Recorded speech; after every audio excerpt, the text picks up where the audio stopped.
Nihilism is a belief that life, values, and even knowledge itself are ultimately meaningless or baseless. At its core, nihilism says there's no higher purpose, no absolute truths, and no objective morality guiding our existence.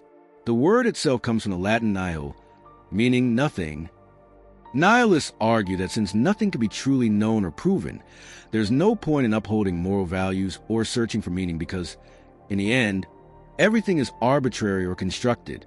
This can sound extreme, but it's a response to the realization that the universe doesn't provide us with built-in answers or purpose.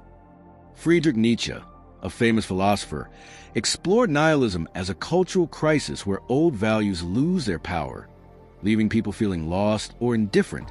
There are different types of nihilism, like moral nihilism, which denies objective right and wrong, and existential nihilism, which says life itself is pointless. It's important to note that nihilism is not the same as existentialism.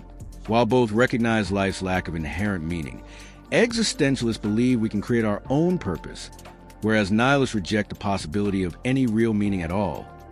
So, nihilism challenges us to confront a world without guarantees or built-in values. Whether you see that as liberating or unsettling, it remains one of philosophy's most provocative ideas. Thanks for watching. If you found this interesting, like and subscribe for more philosophy made simple.